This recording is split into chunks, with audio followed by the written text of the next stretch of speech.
Kali ini kita akan mempelajari bagaimana cara menangkal berita-berita yang ternyata hanya sekedar hoax. Hoax dalam kasus bahasa Indonesia artinya adalah sebuah berita bohong.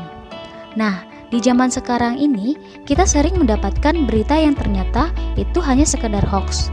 Jadi, untuk mengetahui apakah berita yang kita peroleh itu adalah sebuah informasi yang benar atau hanya sekedar hoax. Yuk kita bahas gimana sih cara kita untuk menangkal hoax. Yang pertama, periksa data atau fakta. Perhatikan dari mana berita berasal dan dari mana sumbernya. Apakah dari institusi resmi seperti Kemenkes?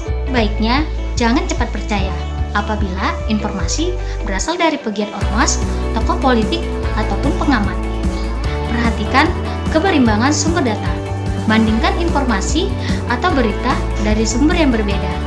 Jika hanya ada satu sumber, pembaca tidak bisa mendapatkan gambaran yang utuh.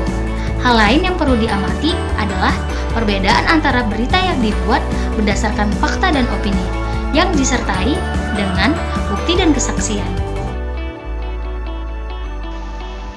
Yang kedua adalah mengecek keaslian foto.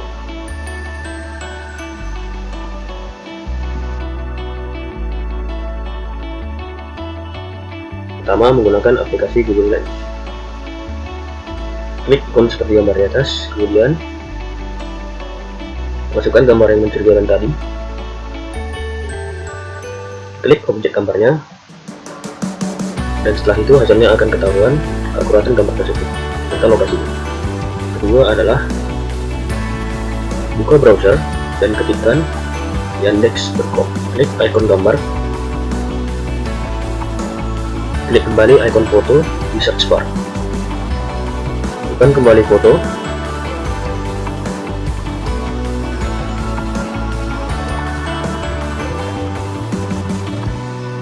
Kemudian pilih select crop area. Fokuskan ke area gambar. Dan akan terlihat hasil dari lokasi gambar tersebut beserta dengan info-info menariknya. Terima kasih. Tangkal hoax yang ketiga, yaitu ikuti grup diskusi. Seperti yang kita ketahui bahwa perkembangan teknologi saat ini berkembang dengan sangat pesat. Harga handphone pun sekarang sangat bervariasi mulai dari harga tertinggi hingga harga rendah. Nah, jadi masyarakat kita itu dari golongan atas bahkan sampai golongan bawah pun sekarang rata itu sudah memiliki media komunikasi. Salah satunya adalah handphone. Nah, ribuan informasi juga telah tersebar di media sosial setiap harinya. Jadi jangan sampai kita salah menerima informasi tersebut. Nah, bagaimana caranya? Caranya adalah mengikuti grup diskusi seperti di dalam video berikut ini. Nah, teman-teman, ini adalah salah satu fanpage yang saya maksud di awal tadi, yaitu Indonesian Hoaxes. Nah, dengan mengikuti Indonesian Hoaxes ini, kita bisa mendapatkan banyak informasi-informasi positif yang ada di dalamnya. Selain Indonesian Hoaxes, masih ada juga bahkan banyak juga grup-grup yang bisa kita ikuti yang mengandung tangkal hoax. Di antaranya Indonesian Hoaxes Community, Forum Anti Fitnah, Hasut, dan Hoax, dan masih banyak sekali grup-grup yang bisa kita ikuti. Jadi jangan lupa diikuti ya teman-teman. Selanjutnya yang keempat adalah hati-hati dengan judul provokatif. Judul berita hoax biasanya sensasional, clickbait, dan bombastis. Jika melihat berita dengan judul provokatif, sebaiknya jangan langsung percaya, melainkan mencari referensi berupa berita serupa dari situs resmi, kemudian bandingkan isinya apakah beda atau tidak. Di mana ada peraturan yang mengatur tentang pers, di mana dalam undang-undang tersebut ditentukan atau dijelaskan beberapa pengertian pers, fungsinya, kewajiban peran pers, serta ketentuan pidana dan denda. Selanjutnya di sini terdapat dua artikel yang judulnya sangat mengesankan atau provokatif, di mana pada artikel pertama setelah dilakukan perubahan beberapa part kalimat pada judulnya, maka judul tersebut menjadi sangat sensasional dan menarik perhatian masyarakat. Kemudian yang kedua adalah artikel dengan menggunakan kalimat tanya. Judul berupa kalimat tanya merupakan pewujudan dari wartawan tersebut sangat meragukan keaslian ataupun kebenaran fakta yang diberitakannya. Sebagai informasi, Undang-Undang Nomor 19 Tahun 2016 mengenai informasi dan transaksi elektronik. Dalam pasal 28 ayat 1 dijelaskan bahwasannya setiap orang dengan sengaja dan tanpa hak menyebarkan berita bohong dan menyesatkan yang mengakibatkan kerugian konsumen dalam transaksi elektronik yang dapat diancam pidana berdasarkan pasal 45A ayat 1 UU 19 tahun 2016, yaitu dipidana dengan pidana penjara paling lama 6 tahun dan atau denda paling banyak 1 miliar. Yang kelima, cermati alamat situs.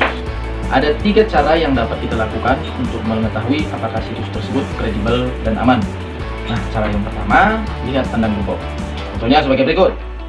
Seperti yang kita lihat, di sebelah kiri daripada situs acehtribunnews.com ini ada tanda gembok. Nah, kalau kita klik tanda gembok ini akan muncul connection is secure yang menandakan bahwasanya situs acehtribunnews.com ini aman. Cara yang kedua, cek pemilik domain lewat situs WHOIS. Berikut langkah-langkah informasinya. Langkah yang pertama, kita salin dahulu alamat situs yang akan kita cek. Kemudian kita buka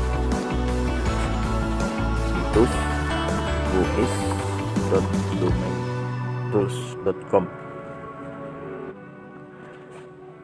Di kolom WHOIS lookup ini kita tempel alamat situs yang kita salin tadi yang akan kita cek. Lalu kita tekan tombol search. Di sini akan muncul informasi mengenai siapa yang mendaftarkan situs tersebut. Nah, dari situs yang kita cek tadi, di sini terlihat yang meregister adalah godaddy.com dan alamat situsnya, alamat emailnya abus@godaddy.com. Nah, dari situ bisa kita lihat bahwa yang meregister dan alamat email itu sinkron, yang menandakan bahwa situs yang akan kita cek tadi itu kredibel. Cara yang ketiga, cara yang terakhir, yaitu gunakan laporan transparansi Google. Berikut langkah-langkah lengkapnya. Langkah yang pertama, kita salin terlebih dahulu alamat situs yang akan kita cek. Kemudian kita buka situs Google transparansi.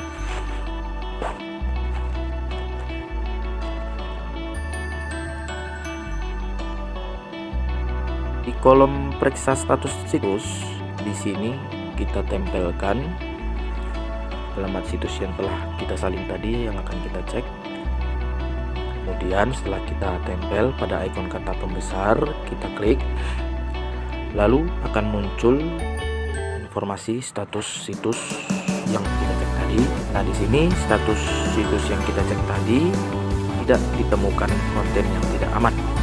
Menandakan bahwasanya situs yang kita cek tadi itu berisi konten yang aman.